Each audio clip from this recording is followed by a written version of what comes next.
बहुत ही सौभाग्य का समय है कि उस महाप्रभु की असीम दया दृष्टि से हम सभी लोगों को सत्संग का परम पावन अवसर मिला है। अनमोल मनुष्य की जिंदगी मिली है। अब जिंदगी का प्रयोग कौन कैसे करता है ये उसके ऊपर निर्भर करता है। महापुरुष कहते हैं कि ये संसार हाट बनी का सब जग सौदा लायो और चातुर माल चौगुना कीन्हा मूरख मूल गवाए। जैसे कि बनिया बाजार में बेचने के लिए जाता है तो कोई तो खूब ज़्यादा नफा कमा लेता है और कोई घाटा भी प्राप्त कर लेता है। तो उसमें खुशहाल होकर कौन लौटता है, घाटे वाला कि नफा वाला है?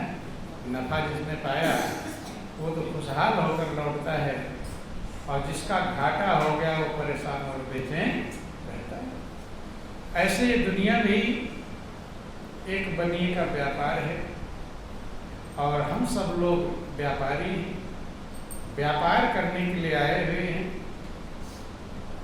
अब हम घाटे का व्यापार कर रहे हैं या फायदे का व्यापार कर रहे हैं, यही हमें विचार करना चाहिए।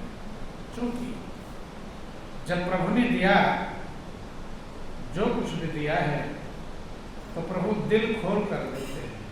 कैसे देते हैं कि देने वाले ने दिया, वो भी दिया किस शान से।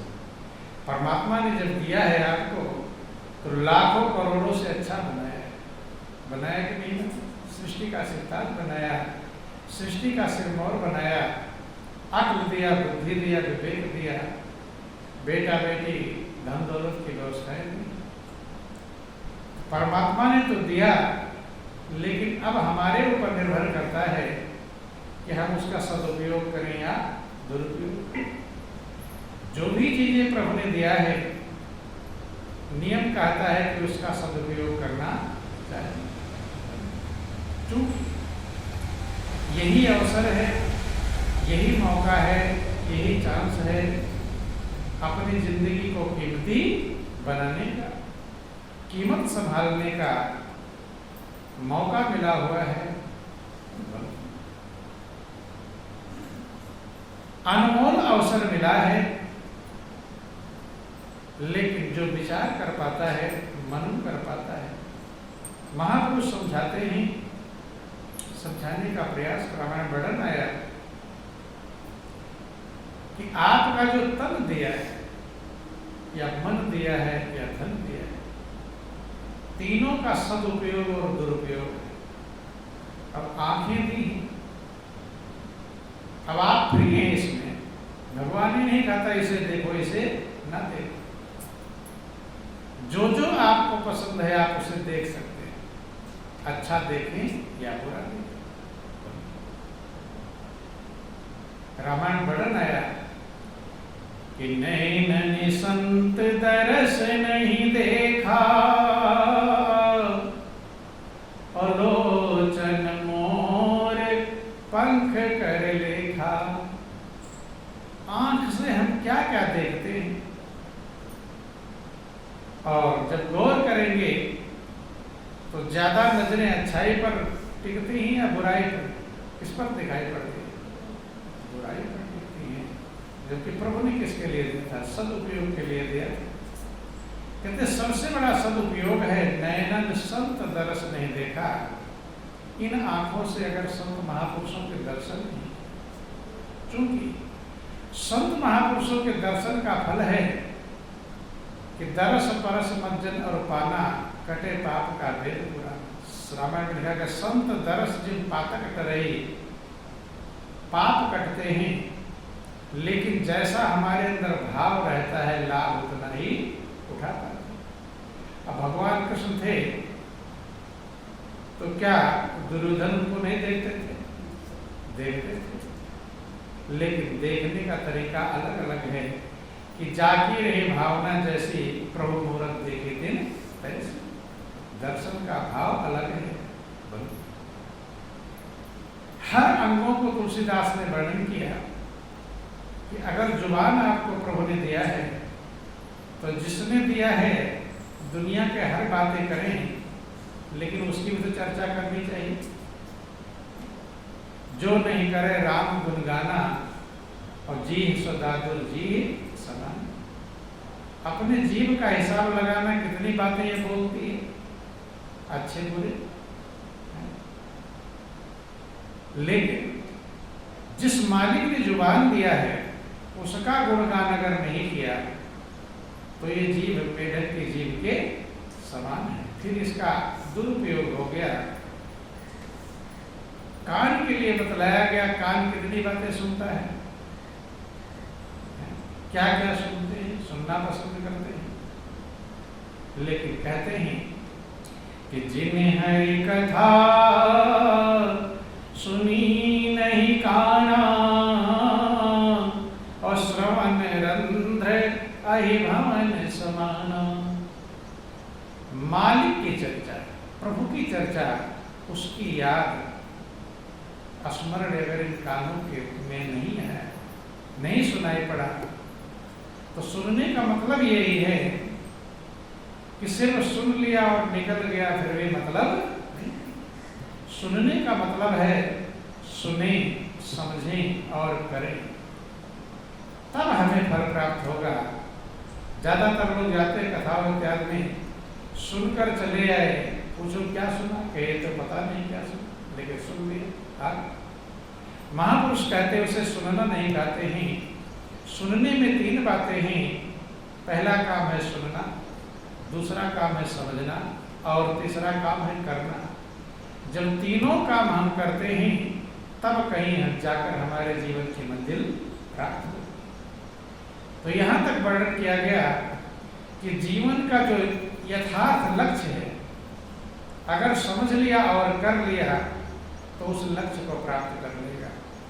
कि सुनि समुझहि जन मुदीत मन, मज्जहि अति अनुराग और लाहि 4 फल अछत तन, साधु समाज प्रयाग। पहला काम है सुनते हैं, दूसरा काम है समझते हैं और तीसरा काम है अनुराग पूर्वक डुबकी लगाते हैं, अर्थात उस कर्म को करते हैं। प्रेम से जो सुना है और समझा है, जब हम उस कर्म को करते हैं तो कहते हैं कि जीते जी 4 फल प्राप्त कर लेता है, धर्म, अर्थ, काम और मोक्ष। लेकिन कुछ सुनने तक सीमित रहते, समझ नहीं पाते, और कुछ समझ जाते हैं लेकिन करते नहीं।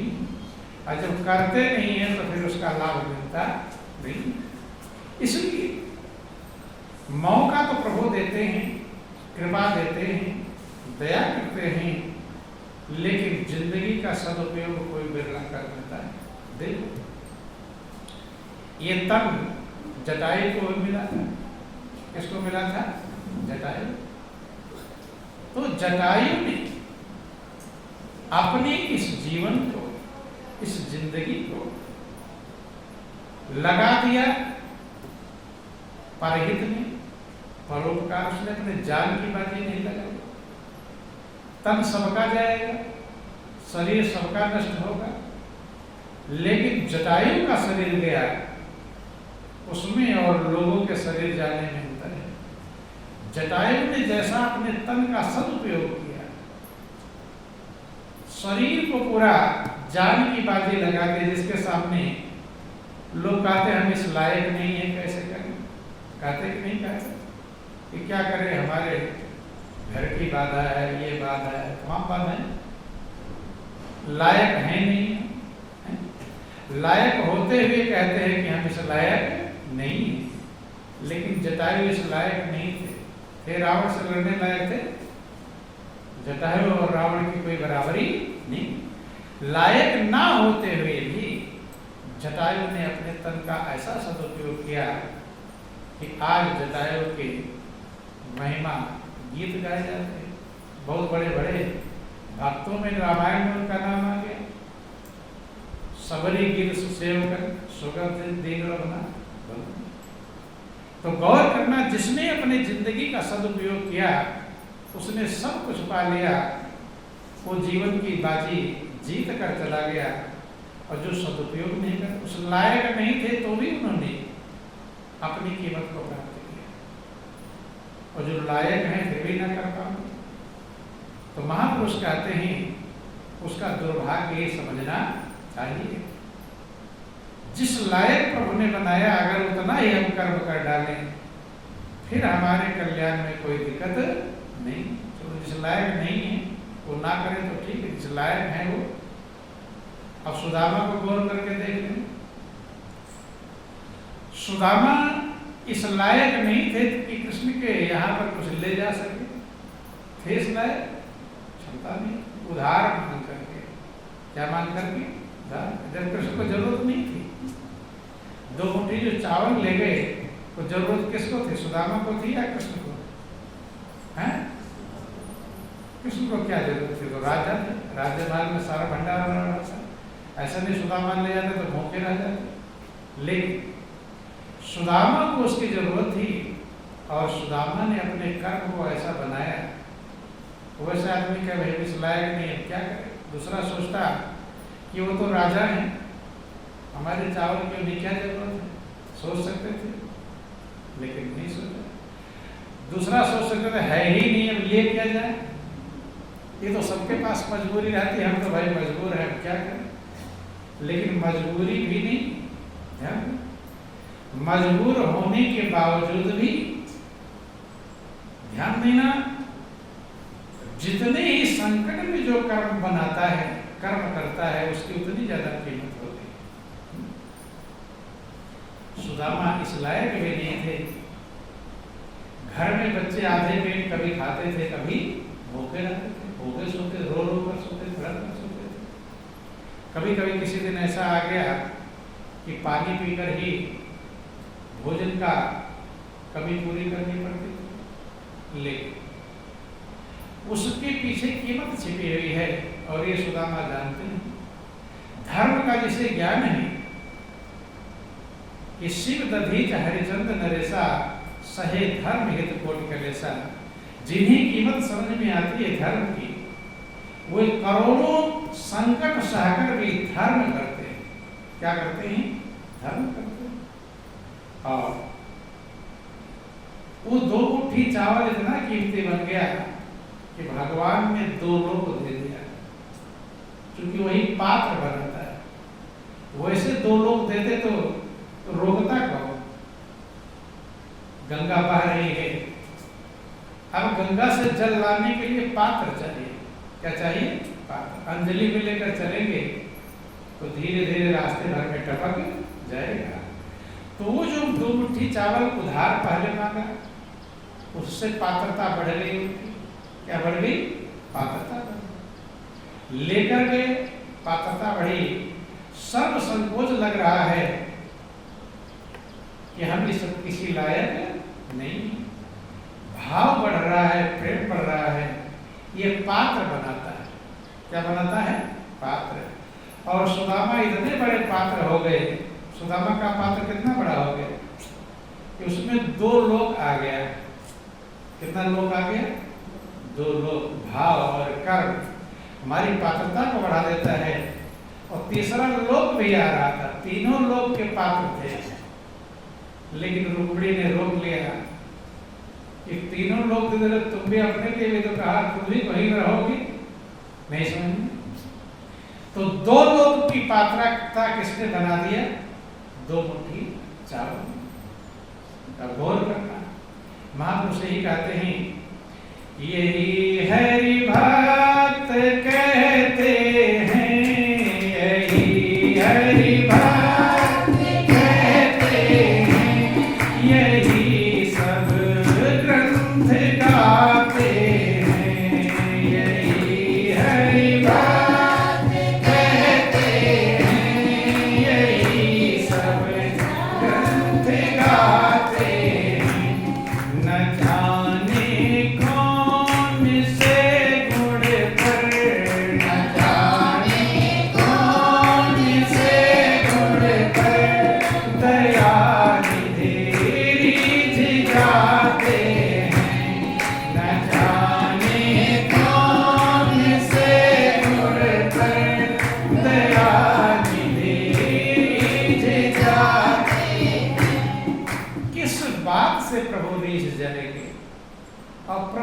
रिझाना ही जिंदगी का लक्ष्य है।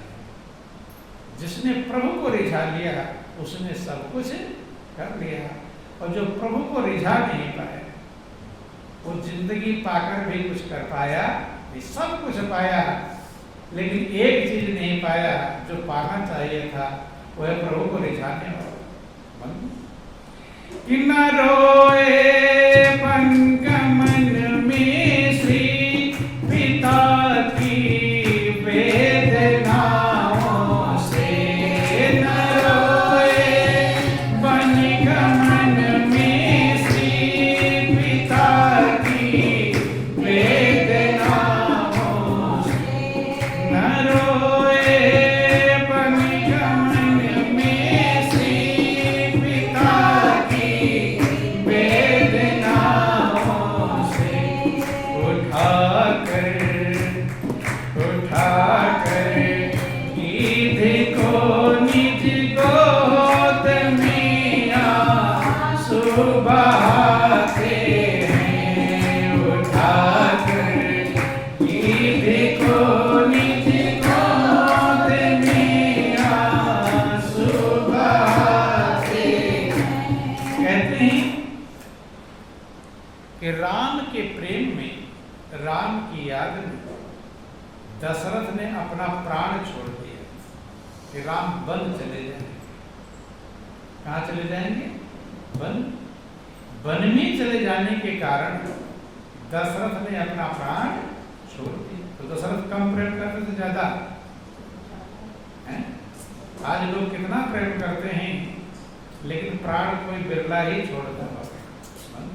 दशरथ ने प्रेम छोड़ दिया जिनके प्रेम के खातिर, लेकिन उनके लिए राम रोए नहीं, लेकिन उसकी उठाकर गीध को निज गोद में आंसू बहाते, गीध को अपने गोद में उठाकर रखे हुए, बिठाए हुए और आंसू बहा रहे। कितनी कीमत है उस गीध की। चूंकि गीध ने अपने तन का सदुपयोग कर लिया। क्या कर लिया? तन और नहीं था लेकिन तन तो था। तन का ऐसा सदुपयोग किया, जीवन की बाजी लगा दिया, जान की परवाह नहीं की, मरने जीने की परवाह। शरीर तो वैसे ले जाता, लेकिन उसी शरीर से उसने सब कुछ कीमत प्राप्त कर ली। कि यही हरि भक्त कहते हैं, यही सब ग्रंथ गाते हैं, यही हरि भक्त कहते हैं, यही सब ग्रंथ गाते हैं। न जाने कौन से गुण पर, न जाने कौन से गुण पर दया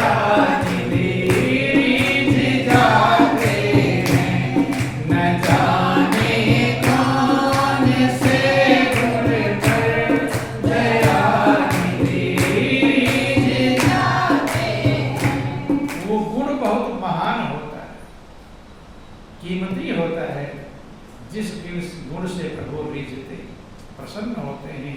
वो गुण अपरंपार होता है, अपार होता है, उस गुण की सीमा नहीं।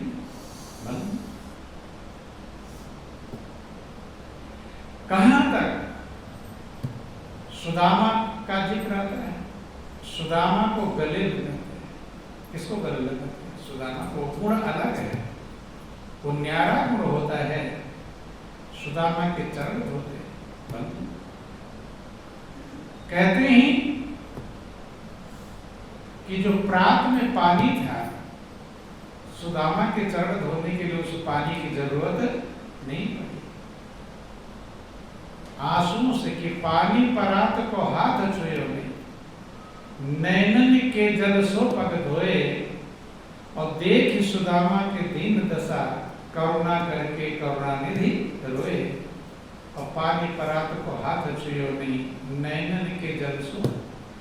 उनके भाव और प्रेम को देख करके, दयनीय दशा को देख करके, ऐसी दयनीय दशा है और भाव कितना ऊंचा है, हृदय कितना ऊंचा है।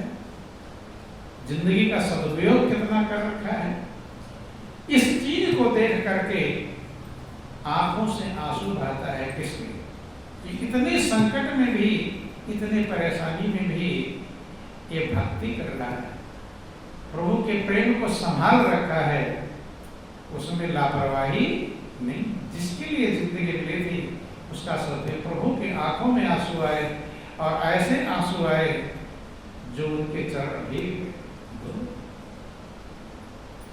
कि कठिनता से चरण धोकर, कठिनता से चरण धोकर मिले कुछ बिंदु विधि हरि को, कठिनता